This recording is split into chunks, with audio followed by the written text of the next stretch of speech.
स्वामी विवेकानंद जी कहते हैं, जो मनुष्य ये सोचता है कि मैं तो दूसरों की तुलना में काफ़ी कमज़ोर हूँ, तो वो व्यक्ति कमज़ोर बन जाता है, क्योंकि मन की दुर्बलता ही व्यक्ति को कमज़ोर बनाती है। स्वामी जी कहते हैं, हम जैसा सोचते हैं वैसे ही बन जाते हैं। इसीलिए कहते हैं, मन के हारे हार है, मन के जीते जीत। अगर कोई व्यक्ति अपने मन से ये कहे कि मैं दूसरों की तुलना में अधिक ताकतवर हूँ, तो वह दूसरों से अधिक ताकतवर बन जाएगा, क्योंकि इस दुनिया में सारा खेल मन के विचारों का है। निगेटिव थॉट रखने से मनुष्य कमजोर बन जाता है और पॉजिटिव थॉट रखने से वह बलवान बन जाता है।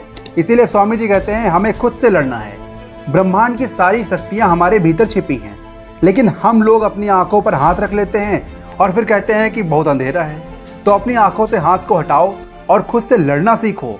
आज युवा पीढ़ी की सबसे बड़ी प्रॉब्लम है फोकस। वो किसी भी काम पर फोकस नहीं कर पाते।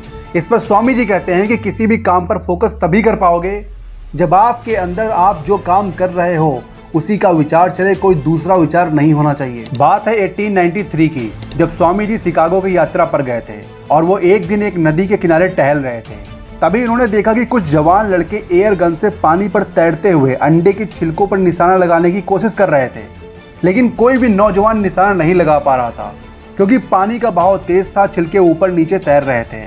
अब स्वामी जी दूर से ये सारी चीजें देख रहे थे। तभी कुछ देर बाद वो लड़कों के पास गए और बोला, क्या मैं निशाना लगाने की कोशिश कर सकता हूँ? तभी स्वामी जी ने लगातार कई बार उन छिलकों पर निशाना लगाया और हर बार निशाना लग जाता। तभी नौजवान आश्चर्य में पड़ गए। उन्होंने पूछा, ये आपने कैसे किया? आप बंदूक चलाना कितने सालों से सीख रहे हैं? तभी स्वामी जी ने कहा, इससे पहले मैंने गन कभी नहीं चलाई, लेकिन मैं तुम्हें इसका सीक्रेट बता सकता हूँ, और वो ये है कि अपने मन पर कंट्रोल करना सीखो। जब मैं निशाना लगा रहा था तब मैं केवल निशाना लगा रहा था और कुछ भी नहीं सोच रहा था। मेरे मन में एक भी विचार नहीं था।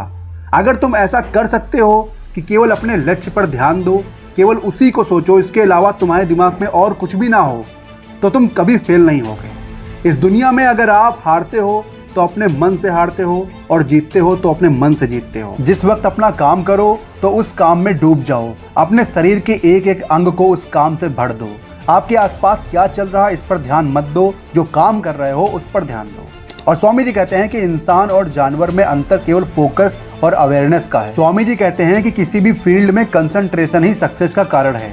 इसीलिए आप अपने आसपास जो भी उपलब्धि देख रहे हो उसका कारण कंसंट्रेशन ही है। और स्वामी जी कहते हैं कि किसी बेहद सक्सेसफुल इंसान या अनसक्सेसफुल इंसानों की तुलना करके देख लीजिए, डिफरेंस केवल कंसंट्रेशन का है।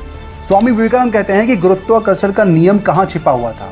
वो न सेब में था, न धरती के गर्भ में छिपा था। लेकिन जब न्यूटन ने सेब गिरते हुए देखा, तब उसने खुद से सवाल पूछना शुरू किया कि चीजें नीचे क्यों गिरती हैं। न्यूटन ने अपने अंदर सारी इंफॉर्मेशन और विचारों को खोदना शुरू कर दिया और लॉ ऑफ ग्रेविटेशन की खोज की। स्वामी जी कहते हैं, आपका मन ब्रह्मांड के असीमित ज्ञान और शक्तियों से जुड़ा हुआ है। जब न्यूटन ने शांत होकर विचार किया, जब लगातार कुछ समय तक धैर्यपूर्वक अपने मन में ही जवाब खोजता रहा, तब न्यूटन उस सोर्स से जुड़ गया जहां से हर प्रकार की नॉलेज प्रकट होती है। स्वामी जी कहते हैं कि जितनी भी नॉलेज है इस दुनिया में, वो सब हमारे मन से ही प्रकट होती है। असल में हमारा मन ब्रह्मांड के असीमित ज्ञान और शक्तियों से जुड़ा हुआ है। आप जितने भी प्रभावशाली लोगों को देखते हो, वो सब ब्रह्मांड के इसी सोर्स से जुड़े होते हैं। लेकिन इस शक्ति तक पहुंचते कैसे हैं? स्वामी जी कहते हैं कि ज्ञान और शक्ति कभी नष्ट नहीं होती। अच्छे और बुरे विचार भी कभी नहीं मरते। ये सब वाइब्रेशन के रूप में हर जगह उपलब्ध हैं। इसीलिए केवल मन को परफेक्ट बनाओ, क्योंकि इस दुनिया को जीतने के लिए मन ही एकमात्र साधन है। अगर हम अपने मन को एक जगह केंद्रित रख सकते हैं तो हम कुछ भी कर सकते हैं। इसीलिए कुछ भी करो, संपूर्ण ध्यान से करो। अपने भीतर के एक एक अंग को उस काम पर केंद्रित कर दो। तो ये वीडियो यहीं तक है। आपको ये वीडियो कैसी लगी हमें कमेंट सेक्शन में जरूर बताना। मिलते हैं नेक्स्ट वीडियो में। जय हिंद।